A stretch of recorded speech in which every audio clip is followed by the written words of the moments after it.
Bismillahirrahmanirrahim. Hi everyone, I hope you are all doing well.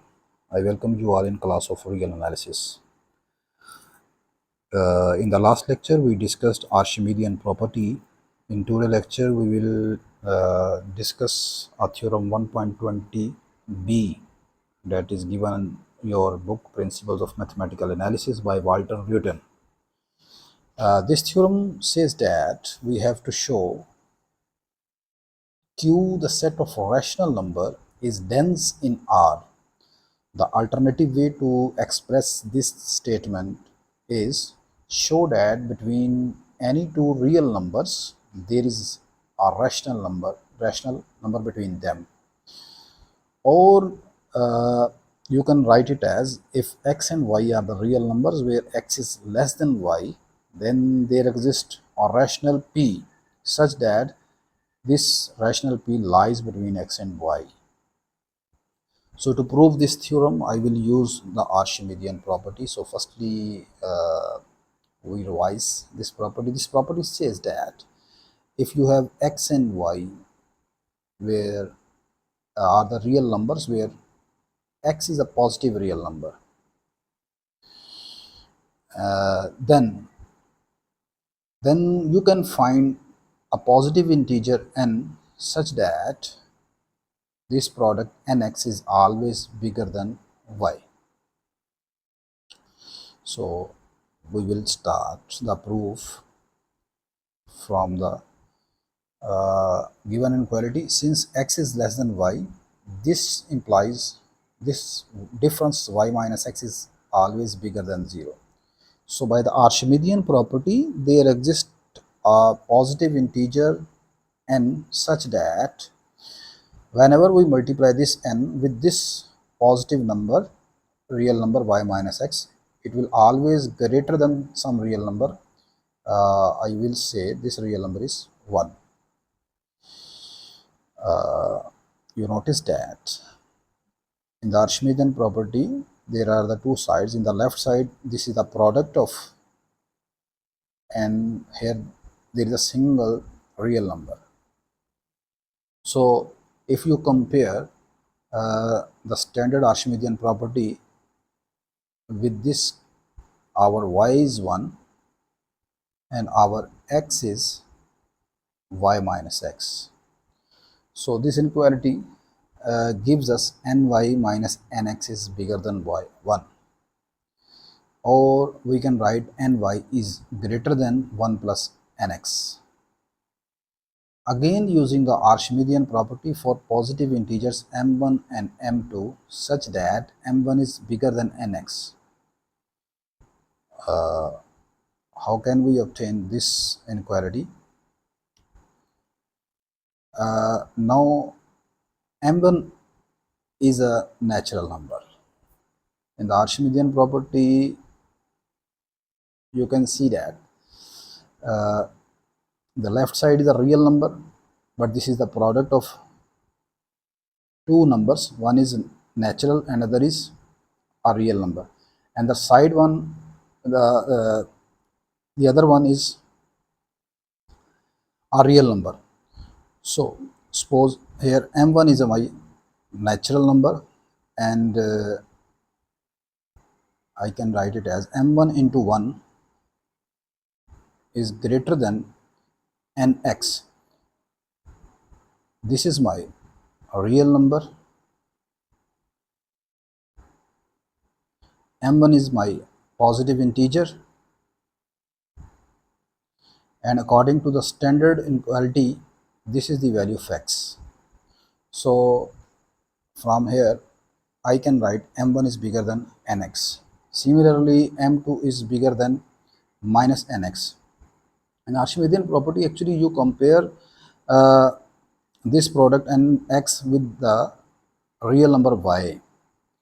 So now my y is minus nx, because your y would be negative, positive both. So by combining these two inequalities, we have minus m2 less than nx less than m1. If we multiply this inequality with minus sign, we have nx less than sorry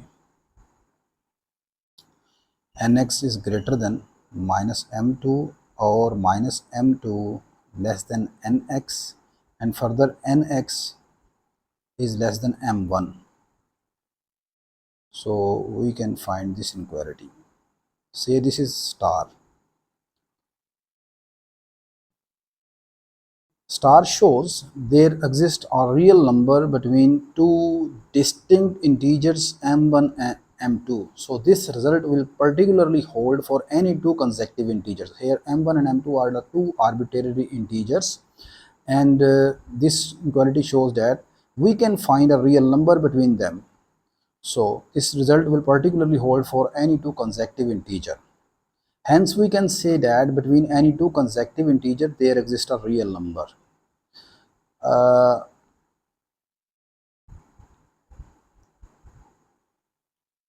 After this inequality 1, you can skip the story of positive integers m1 and m2, and you can start your proof again by just writing that we know that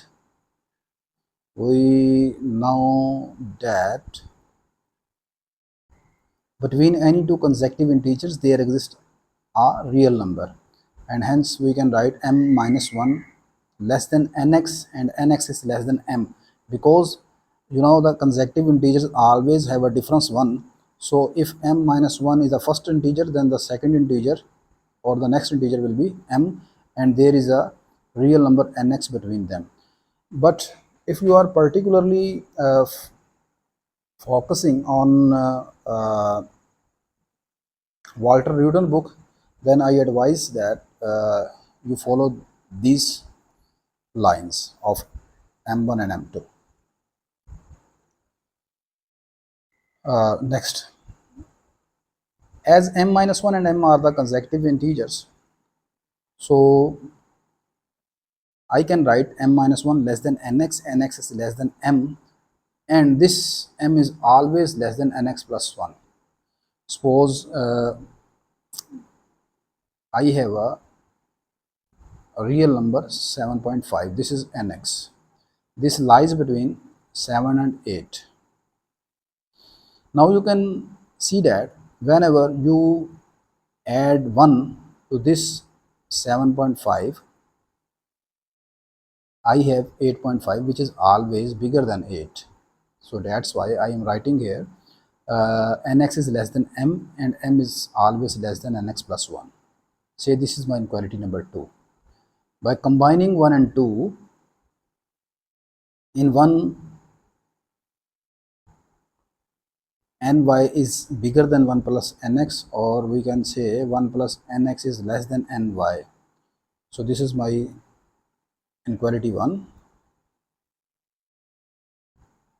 and this is my inequality number 2. So by combining 1 and 2, we can write m minus 1 less than nx, nx is less than m, m is less than nx plus 1, and this is less than ny.